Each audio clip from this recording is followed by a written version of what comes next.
환난 날에 나를 부르라. 내가 너를 건지리니 내가 나를 영화롭게 하리로다. 아멘. 사랑과 은혜가 풍성하신 아버지 하나님, 우리는 하나님의 은혜로 하루하루 살아갑니다. 오늘 거룩하고 복된 주님의 날을 허락하셔서 예배자에 우리를 불러주시고 예배자로 세워주시니 참으로 감사합니다. 우리에게 주어진 일상이 하나님께서 베풀어 주신 은혜임을 기억하며 살아가게 하여 주시옵소서. 오늘 거룩하신 성전에 모여 주님의 이름을 찬양할 때 우리 심령에 기쁨이 가득하게 하시고 예배를 통하여 한 주간 살아갈 힘과 능력을 얻게 하여 주시옵소서. 특별히 오늘은 11월 첫째 주일을 맞이하여 성찬주일로 성찬예배로 하나님께 영광을 올려드립니다. 주님, 친히 세우신 거룩한 성찬 예식을 통해 주님과 한 몸이 되게 하시고 성찬에 참여하는 모든 신령마다 주 안에서 서로 하나 되어 화목하게 하여 주시옵소서. 또한 다시 한번 우리에게 사명을 기억하게 하시고 성찬을 행할 때마다 예수님의 죽으심을 그가 다시 오실 때까지 전하는 우리 모두가 되게 하여 주시옵소서. 자비하신 아버지 하나님, 지난 한 주간 삶을 돌아봅니다. 지난 한 주간 우리의 삶 속에서 말씀대로 생각하지 못하고 말씀대로 행하지 못한 것들 오늘 이 시간 하나님 앞에 내려놓습니다. 우리의 잘못을 회개하오니 회개할 때 우리의 죄와 허물을 용서하여 주시옵소서. 하나님 뜻에 겸손히 순종하는 삶으로 저희들을 인도하여 주시옵소서. 그리하여 우리 안에 하나님의 사랑이 가득하게 하시고 하나님의 다스리심을 인정하는 삶이 될 수 있도록 인도하여 주시옵소서. 이 시간도 나라를 위해서 기도합니다. 하나님, 우리나라가 큰 슬픔에 빠져 있습니다. 젊은이들이 많이 희생되고 그 아픔 가운데 한 주간을 보내고 있습니다. 하나님 아버지, 그 유족들의 눈물과 애통함과 그 슬픔을 하나님께서 아시는 줄 압니다. 하나님, 무엇으로 이루할 수 없는 그 마음을 하나님께서 헤아려 주시옵시고 그들을 위로하여 주시옵시며 하나님, 다시는 이러한 참사가 벌어지지 않도록 이 나라의 지도자들과 관계자들과 우리 온 국민들이 이 일을 교훈 삼아 우리에게 주어진 삶을 살아갈 수 있도록 인도하여 주시옵소서. 아버지 하나님, 이 일로 인해서 마음에 큰 상처와 또 아픔을 가지고 한평생 살아가는 분들이 없도록 하나님께서 우리를 이루하여 주시며 하나님 아버지, 우리의 삶이 참 이렇게 안타깝게 젊은이들이 희생당하지 않도록 이 나라를 새롭게 하여 주시옵소서. 무엇보다도 하나님의 사랑과 하나님의 공의가 아버지 하나님 펼쳐지는 이 나라가 될 수 있도록 인도하여 주시옵소서. 이 시간 또 이 땅의 교회를 위해서 기도합니다. 전쟁과 각종 사고 등 혼돈의 이 시대에 주께서 깨우신 우리 교회를 물론 모든 이 땅의 교회들이 믿음의 반석 위에서 구원의 학습을 가지고 복음을 전하는 데 부족함이 없게 하여 주시옵소서. 갈수록 사악한 세력들이 미혹하는 이때에 교회와 성도들에게 분별할 수 있는 지혜와 능력을 주시옵시고 이 세상에 빛과 소금의 역할을 감당할 수 있는 힘과 용기를 허락하여 주시옵소서. 주님 말씀에 순종하며 살아가는 교회, 어려운 이웃을 기도와 사랑으로 품을 수 있는 교회와 성도들이 되게 하여 주시옵소서. 주님의 뜻을 분별하는 능력과 찬양 소리가 넘쳐나고 놀라운 기적들이 행하여주는 복된 교회가 될 수 있도록 인도하여 주시옵소서. 이 시간 또 성도들 삶을 위해서 기도합니다. 때를 따라 도우시며 채우시는 하나님의 손길을 경험하게 하시고 신학계에 심긴 나무처럼 철을 따라 열매를 맺으며 그 잎사귀가 마르지 않는 축복을 누리게 하여 주시옵소서. 지난 한 주간 세상 속에서 고군분투하며 살아온 성도들을 위로하여 주시옵시기를 원합니다. 세상의 빛과 소금으로 살아가며 상처받고 찢겨진 마음을 만져주시고 치유하시고 회복시켜 주시는 하나님의 놀라운 능력이 우리 삶 가운데 나타날 수 있도록 축복하여 주시옵소서. 고통받는 성도를 위해서 이 시간도 기도합니다. 육신의 연약함과 질병으로 고통하는 성도들이 있습니다. 그들이 간구하는 기도에 응답하사 여호와 라파의 능력의 하나님께서 치유하사 그들이 이겨낼 수 있는 용기와 소망을 주시고 하루속히 치유되어서 본래의 삶의 모습으로 돌아가 주 안에서 기쁨과 평안을 누리게 하여 주시옵소서. 또한 가정과 사업장, 직장 등 어려움에 처한 성도들의 기도를 들으시고 모든 문제가 해결되는 형통의 역사에 있게 하여 주시옵소서. 모든 간구하는 것들이 해결돼 하나님께 영광 돌려지는 삶이 될 수 있도록 주님 도와주시옵소서. 아버지 하나님 시간 또 간절히 기도합니다. 대학 진학을 앞둔 수험생들을 위해 기도합니다. 수험생에게 건강과 지혜를 허락하사 그동안 애쓰고 노력한 것들이 아름다운 열매를 맺을 수 있도록 인도하여 주시옵소서. 또한 이들이 올바른 복음 안에서 나라와 교회 등 주님의 귀한 일꾼으로 성장할 수 있도록 축복하여 주시옵소서. 이제 말씀을 듣는 시간입니다. 이 시간 말씀을 증거하시는 목사님을 위해서 기도합니다. 교회와 성도들을 목양함에 있어 영육간의 강건함으로 세워주시옵시고 말씀의 능력을 주셔서 말씀을 선포할 때 듣는 모든 성도들이 영적인 길을 열어주시옵시고 하나님 음성을 듣는 귀한 시간이 되게 역사하여 주시옵소서. 또한 목사님 가정과 자녀들 위에도 복의 복을 부어주셔서 마음껏 목회를 위하여 전력할 수 있도록 모든 조건들을 허락하여 주시옵소서. 무엇보다 성령 충만함을 주셔서 주신 사명 감당하기 부족함이 없도록 능력에 능력을 더하여 주시옵소서. 복된 찬양을 올려드리는 찬양대의 찬양을 기뻐 받아주시옵시고 듣는 성도들에게는 은혜 받는 시간이 되게 하여 주시옵시고 예배를 돕는 손길마다 주님이 주시는 위로와 기쁨이 넘치게 하여 주시옵소서. 2022년도 이제 2개월밖에 남지 않았습니다. 아버지 남은 시간 동안 헛되이 살아가는 시간이 아닌 아버지께서 원하시고 기뻐하시는 삶을 살아갈 수 있는 온 성도들이 되게 하여 주시옵소서. 예배가 시작됐습니다. 예배의 시종을 주님께 의탁합니다. 주님께서 예배를 통해서 영광 말씀이 쌓였고 이 모든 말씀 주 예수 그리스도인 받들어 기도드렸습니다. 아멘.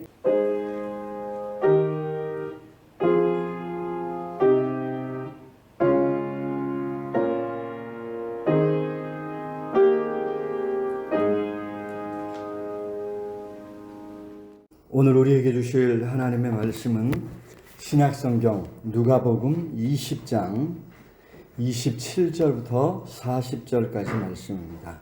우리 한 절씩 교독하도록 하겠습니다. 부활이 없다고 주장하는 사두개인 중 어떤 이들이 와서 물었는데 선생님이여 모세가 우리에게 써주시기를 만일 어떤 사람의 형이 아내를 두고 자식이 없이 죽으면 그 동생이 그 아내를 취하여 상을 위하여 삭성자를 세울지니라 하였나이다. 그런데 7형제가 있었는데 마지가 아내를 취하였다가 자식이 없이 죽고 일곱이 다 그와 같이 자식이 없이 죽고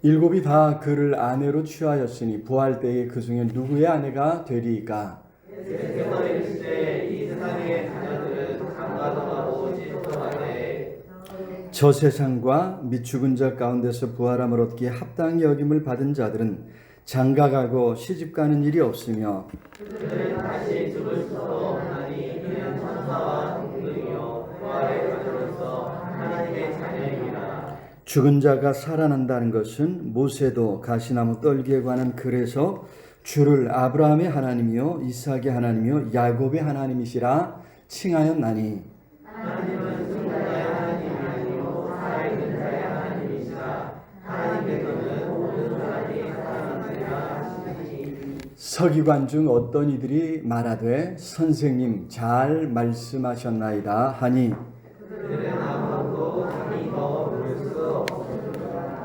아멘. 이 시간 할렐루야 찬양대에서 하나님 앞에 찬양으로 영광 돌리겠습니다.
자비하신 우리 주님, 오늘도 우리 가운데 함께 하시고 은혜 베풀어 주시는 줄로 믿습니다.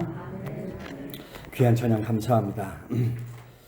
지난 한 주 참으로 안타깝고 그래서 마음이 복잡했습니다. 이태원 참사 소식이 또 우리를 당혹스럽게 하죠.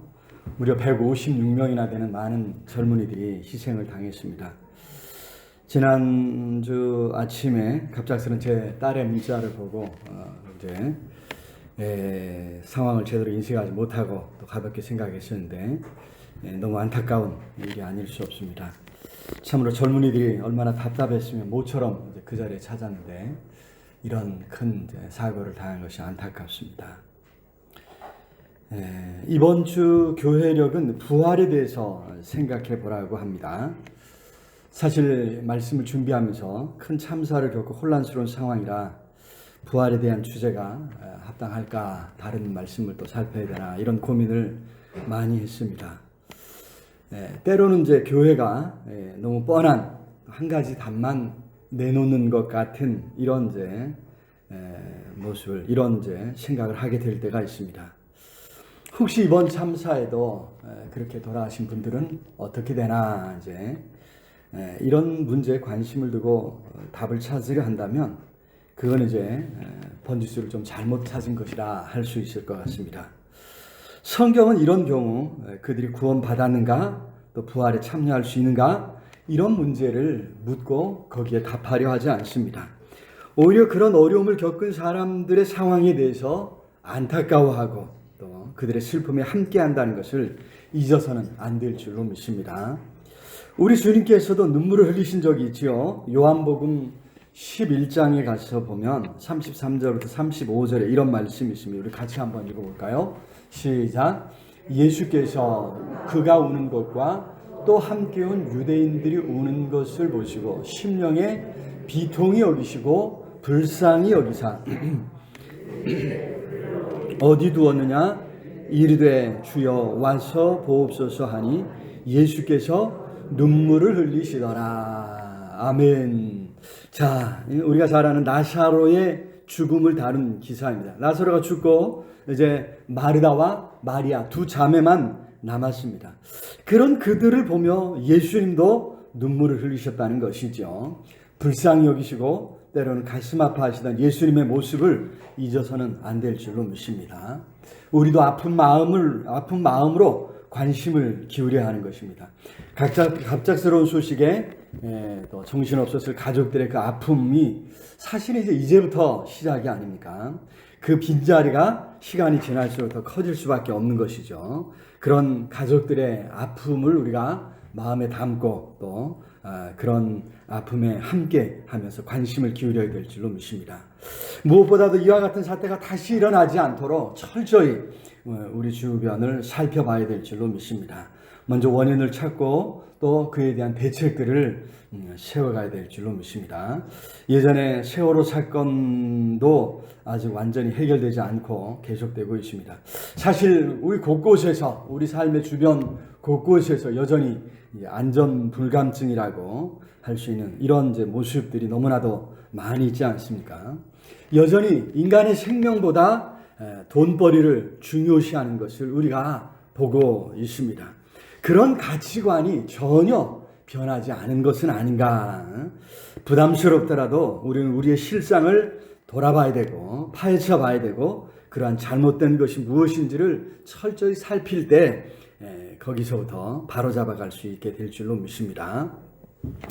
자, 하지만 그런 가운데도 또 우리는 세상을 살아가야 합니다. 남은 자들은 계속해서 또 살아가야 되는데 이러한 상황을 이겨낼 힘이 어디에 있을까?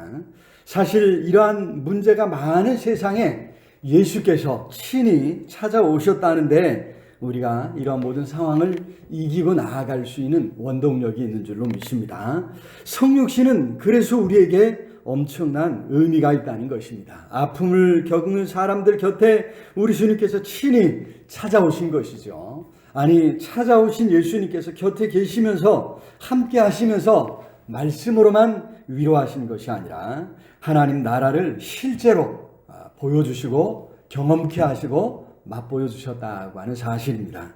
귀신을 쫓아내시고 병든 사람들을 고쳐주시고 때로 굶주린 사람들을 먹여주시고 무엇보다도 어려움을 겪는 사람들 곁에 늘 함께 하셨다고 하는 사실을 잊어서는 안 됩니다. 그래서 사람들은 예수님을 환영하고 예수님으로 말미암아 기뻐하면서 예수님 안에서 천국을 맛보았던 것입니다. 바라기는 우리 주님 안에서 이러한 위로를 또 경험할 수 있기를 우리 주님의 이름으로 축원합니다. 하지만 오늘 우리가 읽은 말씀에 보면 어디든 어떤 문제든 그렇듯이 좋아하는 사람이 있는가 하면 또 싫어하는 사람도 있다고 하는 것이죠. 자, 여기 반대하는 사람, 싫어하는 사람들은 사사건건 예수님을 찾아와서 트집을 잡고 있습니다. 특히 예수님의 가르침과 뭔가가 다른 사람들, 다른 교훈을 가지고 있는 사람들이죠. 당시 유대교회는 이제 몇 가지 종파가 있었는데 여기 본문에는 이제 부활이 없다고 주장하는 사두개인들이 예수님을 찾아 나온 것으로 되어 있습니다. 27절 우리 같이 한번 읽어볼까요? 27절 부활이 없다고 주장하는 사두개인 중 어떤 이들이 와서 그렇습니다. 우리가 잘 아는 이 바리새인 있죠. 바리새인은 평신도이며 평민들이 말씀 회복 운동을 했던 것입니다. 그러니까 주체가 평신도이고 평민들입니다. 그런데 여기 사두개인은 분위기가 완전히 다릅니다. 이들은 주로 이제 부유한 귀족들이고요. 지배계급에 속한 사람들이었습니다. 여기 이제 사두개인 했는데 사둑이라고 해요. 사독이라는 말에서 파생된 말인데요.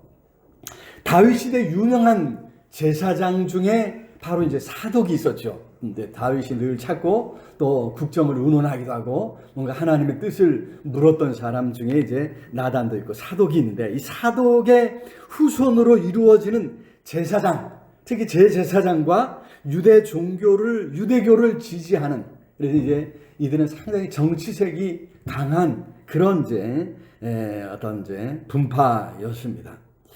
그래서 종교적으로는 굉장히 보수적이고요. 또 현실적으로는 이 당시 헬라 문화에 굉장히 이제 개방적이고 세속적인 그러니까 유대교에 충성한다고 유대교를 지지한다고 하면서도 그 내면으로 가면 굉장히 세속적인 당시 세상에 아주 동조하고 물들어 있는 사람들.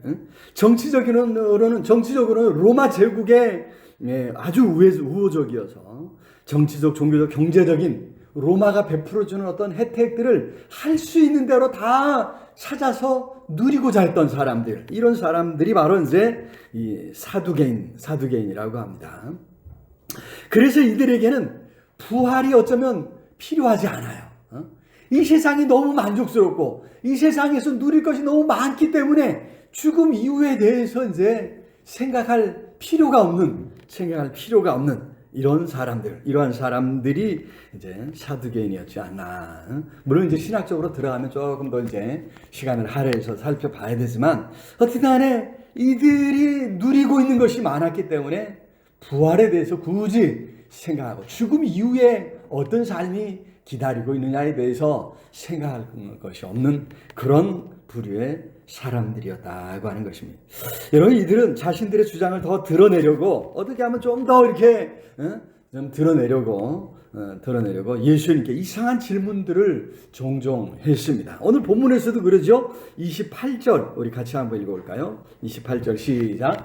물어 이르되 선생님이여 모세가 우리에게 써주기를 만일 어떤 사람의 형이 아내를 두고 자식이 없이 죽으면 그 동생이 그 아내를 취하여 형을 위하여 상속자를 세울지니라 하였나이다. 자, 오늘 우리 문화에서는 이해할 수 없는 거죠. 여기 이제 형사취수제라고 이렇게 이야기해요. 형사취수제. 형이 죽으면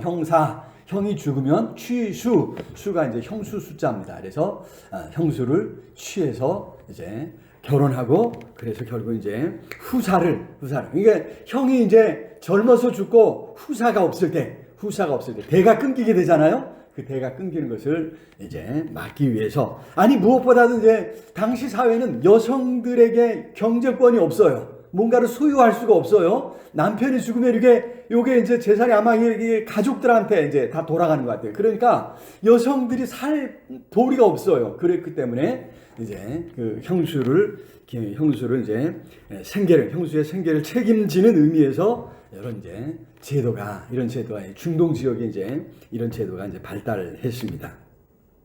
자, 여기 이제 사두개인들이 이제 비유를 들어서 예수님 앞에 예수님께 질문을 합니다. 어느 가정에 7 형제가 있었다는 말이에요. 마지가 결혼을 하고 그런데 이제 얼마 안 있어서 그냥 죽고 말았다는 거예요. 어떻게 해야 돼요? 둘째가 이제 결혼을 했겠죠. 그런데 둘째도 또 죽고 말고, 셋째도 또 죽고, 넷째, 다섯째, 여섯, 일곱째까지 다 죽고, 나중엔 여자도 죽었다. 그렇다면 부활한 뒤에는 어떻게 되냐 이거죠. 천국에 가서는 이 여인은 누구의 아내가 되어야 됩니까? 7이나 됐는데 누구의 아내가 되어야 됩니까? 비유죠. 비유입니다. 실제로 이런 일이 있었다 하는 것이 아니고 이것은 하나의 비유입니다. 하지만 비유이지만 이런 일이 충분히 있을 수 있지 않을까. 다만 이제 7 형제나 되는 건 아니고, 그죠? 7명이나 다 죽는 일은 거의 없을 것 같고, 그죠? 보통 이제 2세 형제 중에서 이제 이런 일이 일어날 수도 있지 않은가. 충분히 가능한 일이란 말이죠. 어쨌든 7이든 2명이든, 그죠? 누구의 아내가 될 것인가. 이게 참 머리 아픈 일이네. 이런 것을 이제 생각해서 사두개인들은 얼토당토 않은 이야기 어떻게 생각하면, 그죠? 그런데 이것 때문에 천국은 없다. 천국은 없다. 부활은 없다. 이렇게 주장하고 있다고 하는 이야기입니다. 자, 이처럼 이 사두개인들, 예수님을 싫어했던 사람들은 이 좀 얼토당토하는 좀 이상한 거를 꼭 가지고 와가지고 예수님을 당혹스럽게 했던 것입니다. 자, 과연 예수께서 그들로 인해 당혹스러워 하셨을까요? 아니죠. 천만의 말씀입니다. 예수님은 그런 질문에 전혀 곤혹스러워하지 아니하셨습니다. 오히려 그런 질문을 했던 사람들도 수긍할 수 있도록 가르쳐 주시는 거죠. 그래서 그들의 말문이 막히고 맙니다. 39절 40절 한번 읽어볼까요? 39절 40절 시작. 서기관 중 어떤 이들이 말하되 선생님 잘 말씀하셨나이다 하니 그들 중 아무것도 감히 더 물을 수 없음이더라. 그렇죠. 이처럼 예수님은 성경에 정통하셨고 또 무엇보다도 위에서 오신 그죠? 그래서 하나님 나라 천국에 너무나도 잘 아시는, 우리는 그 누구도 가보지 못한, 그래서 어떻게 설명해 볼 수 없는 이런 문제들까지도 우리 예수님이 명확하게 자세히 다 설명해 주셨다고 하는 사실입니다. 자, 오늘 이 말씀 배경을 이만큼 살펴보면서 여기서 드러나는 천국은 어떤 곳일까? 예수님의 말씀을 통해서 천국과 또 그곳에서의 부활 생명에 대해서 우리가 분명한 이해를 또 믿음을 가져야 할 줄로 믿습니다. 바라기는 이 말씀을 살필 때 성령께서 함께 하셔서 깨닫게 해주시고, 그래서 진정한 소망, 그에 바탕한 참된 위로를 얻을 수 있기를 우리 주님의 이름으로 축원합니다. 첫 번째로 천국에서는 장가가고 시집가는 일이 없다. 우리 주님이 말씀하셨습니다. 35절 우리 같이 읽어볼까요? 35절 시작. 예수께서 이르시되 이 세상의 자녀들은 35절이죠. 저 세상과 및 죽은 자 가운데서 부활함을 얻기에 합당히 여김을 받은 자들은 장가가고 시집가는 일이 없으며 여러분 한번 생각해 보십시오. 왜 장가가고 시집갈까? 왜 결혼할까? 이제 1차적으로는 늘 하는 얘기는 종족 보존의 어떤 원초적인 목적이 있다 이렇게 이야기합니다만은 이제 여기서 더 발전해서 이제 인간이 이제 서로 의지하고 돕는 배필로서 서로 의지하고 살아가는 거죠. 또 자녀를 양육해서 노후를 편안하게 살기를 바라는 그런 이제 마음도 또 있을 것입니다. 여러 가지 또 이유가 여기에 있지 않습니까? 그런데 천국에서는 이러한 염려가 필요 없다는 말씀입니다. 종족을 보존할 필요가 없고 서로를 보듬어 주는 것은 너무나도 잘하고 노후를 걱정할 필요가 없다는 것입니다. 늙고 병들어 죽는 일이 없으니 천국에서도 이렇게 이제 결혼해서 이제 노후를 걱정할 이런 일은 필요 없는 걱정이라는 거죠. 천국에서는 세상에서의 개인적인 어떤 관계가 끝납니다. 그리고 하나님의 자녀로서, 그리스도인으로서, 예수 그리스도 안에서 동등한 형제요 자매로서 새로운 관계를 이루는 줄로 믿습니다. 사실 그래서 천국입니다. 장례식 때마다 제가 자주 하는 이야기지만 여전히 천국에서도 이 개인적인 어떤 관계가 남아 있어가지고, 여러분 생각해 보세요. 천국에 갔는데 땅을 쳐다보면서 아이고 내 새끼 저거 어떡하냐. 천국에서도 마음 아파하면 여러분 생각해 그게 천국이냐 이 말이죠. 세상에서는 여전히 늙고 병들고 사고나고 여러 가지 어려움이 있는데, 천국에서 하신 어머님이, 천국에 하신 아버님이, 천국에 하신 우리 가족들이 늘 세상을 쳐다보면서 인연을 못 끊어가지고 인연을 못 끊어갖고 늘 여기 쳐다보면서 아이고 어떡하냐 그러면서 하나님 이거 좀 살려주세요, 이것 좀 어떻게 좀 해주세요 이런다면 여러분 생각해 봅시다. 그게 천국이냐 말이죠. 와서 뛰어내려와서 도와줄 수도 없는 이게 부모의 마음으로서, 그죠? 어쩌면 더 끔찍한 지옥이 아니겠습니까?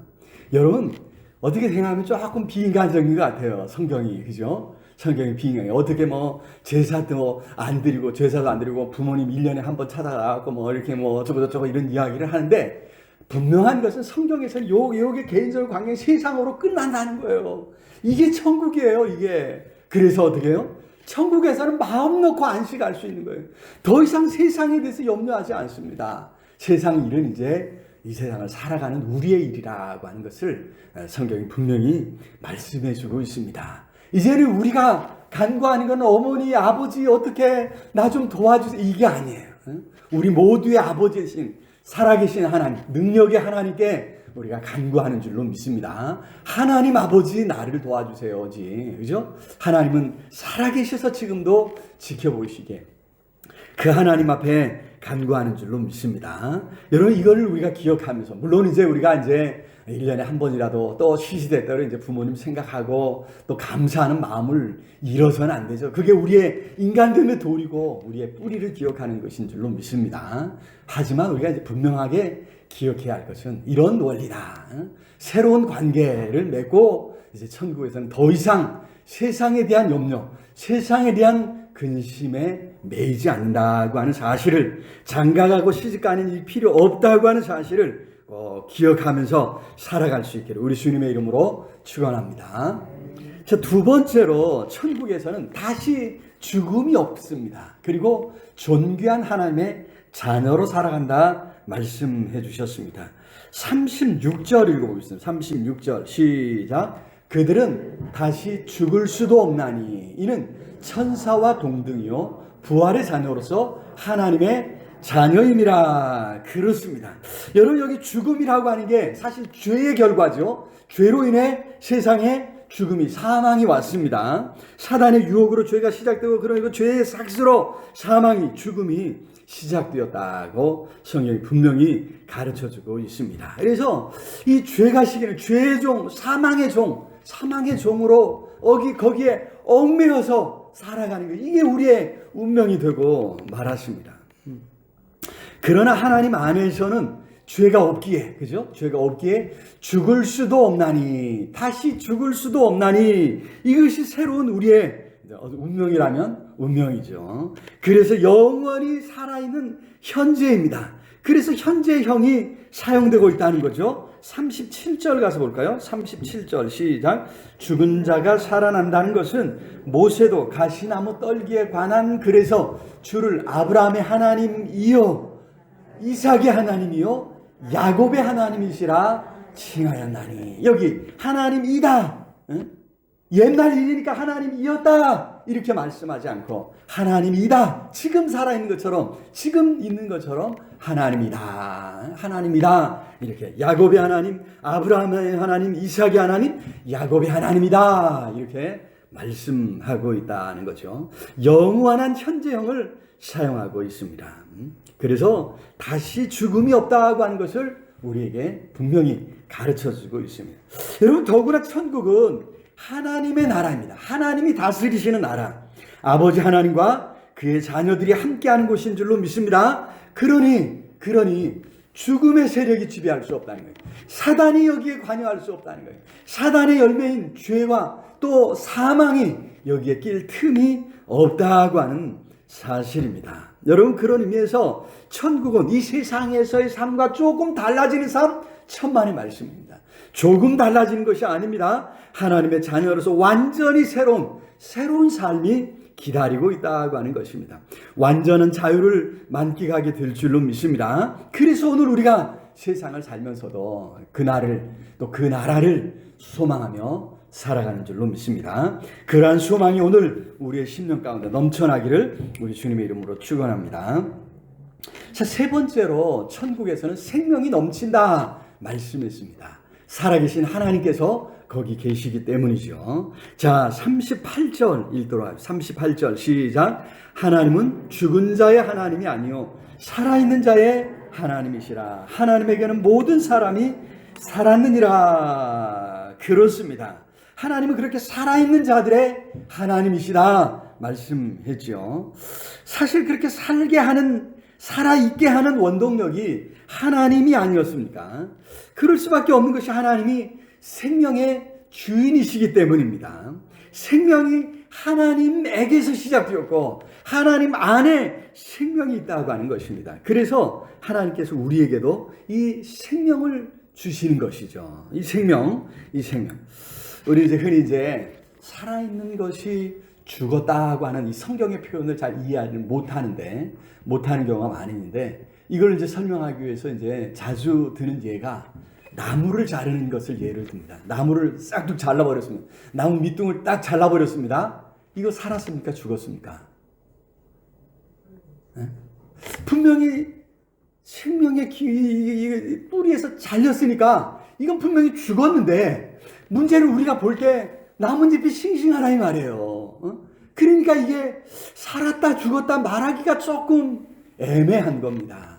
그러나 어떻게 해요? 이게 사실은 이미 죽었지만 이제 그 생명의 기운이 아직도 남아있을 뿐이에요.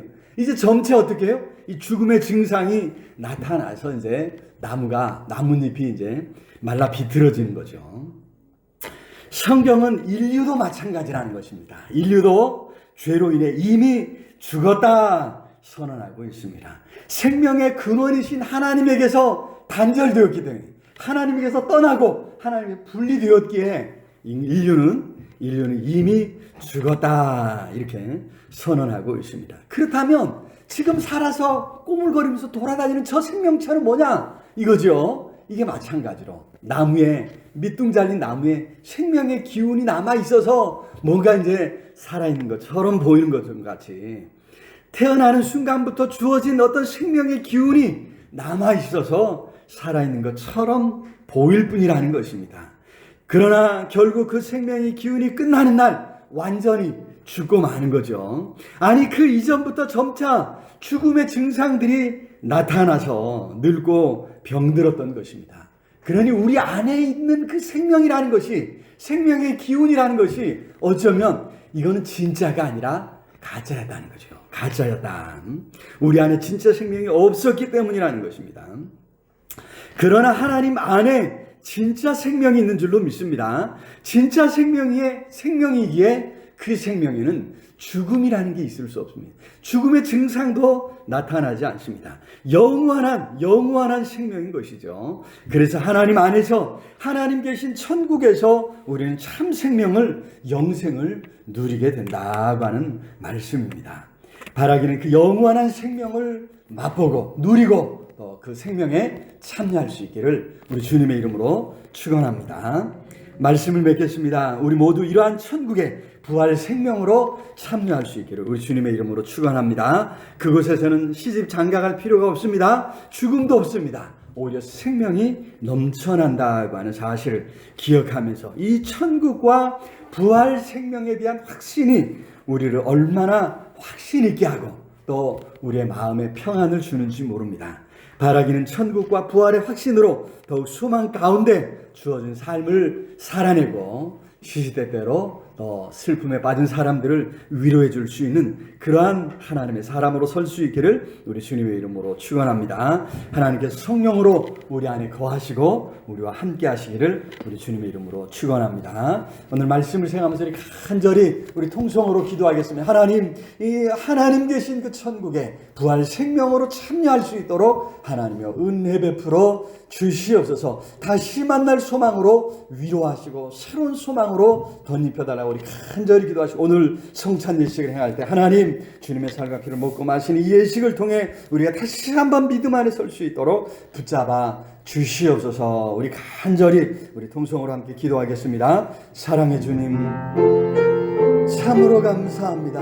우리를 위해 이 땅에 오셔서 우리에게 영원한 생명, 우리에게 부활 생명 허락해 주신 것 참으로 감사를 드립니다. 그 생명에 참여할 수 있도록 아버지 우리를 이끌어 주시옵소서. 우리를 붙잡아 주시옵소서. 우리와 함께하여 주시옵소서. 그 부활 생명으로 우리 이 땅을 소망 가운데 살아내겠습니다. 그 부활 생명으로 이 땅에 실망하며 낙심한, 좌절하며 절망 가운데 슬피며 간신하는 사람들 위로하고 붙잡아 주기를 원합니다. 아버지 성령께서 함께하시고 붙잡아 주시옵소서. 오늘 성찬일식을 합니다. 성찬일식 가운데 하나님 풍성한 다시 한번 주님의 풍성한 은혜 넘치는 축복을 확인할 수 있는 아름답고 은혜의 시간 되게 하여 주시옵소서. 아버지